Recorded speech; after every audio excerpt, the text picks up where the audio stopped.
തിരുവനന്തപുരത്ത് വള്ളം മറിഞ്ഞ് മത്സ്യത്തൊഴിലാളിയെ കാണാതായി. വെട്ടുകാട് സ്വദേശി അനിലിനെയാണ് കാണാതായത്. ഇന്ന് രാവിലെ മത്സ്യബന്ധനത്തിനായി പുറപ്പെടുമ്പോഴായിരുന്നു അപകടം. 5 പേരാണ് വെള്ളത്തിലുണ്ടായിരുന്നത്. 4 പേർ നീന്തി കരയ്ക്ക് കയറിയിരുന്നു. വിവരങ്ങളുമായി ഇപ്പോൾ സുലേഖ ചേരുകയാണ്. സുലേഖ, എന്താണ് ഈ വെള്ളത്തിൽ കാണാതായ ആളിനെ സംബന്ധിച്ച വിവരങ്ങൾ പുതുതായി എന്തെങ്കിലും ലഭിക്കുന്നുണ്ടോ നിലവിൽ?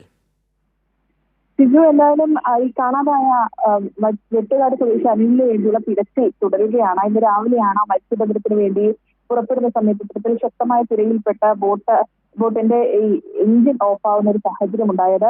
പിന്നാലെ ഈ എഞ്ചിൻ റീസ്റ്റാർട്ട് ചെയ്ത് പോകുന്ന ഘട്ടത്തിൽ വീണ്ടും തിരമാല വന്ന് ബോട്ട് മറിയുകയായിരുന്നു. ഇതിൽ 5 പേരാണ് ഈ മത്സ്യബന്ധന ബോട്ടിൽ ഉണ്ടായിരുന്നത്. 5 പേരിൽ 4 പേരും നീന്തി രക്ഷപ്പെടുകയും പക്ഷേ അനിലിനെ കാണാതാവുകയുമായിരുന്നു. എന്തായാലും അനിലിന് വേണ്ടി മത്സ്യത്തൊഴിലാളികളും കോസ്റ്റൽ ഗാർഡും ഒപ്പം മറൈൻ എൻഫോഴ്സ്മെന്റും തിരച്ചിൽ നടത്തുകയാണ്. ശക്തമായ തിരയിലും ഒഴുക്കിലും പെട്ടാണ് ഈ വെള്ളം മറിയുകയും അനിലിനെ കാണാതാവുകയും ചെയ്തിട്ടുള്ളത്. എന്തായാലും അനിലിന് വേണ്ടിയുള്ള തിരച്ചിൽ അത് തുടരുകയാണ്.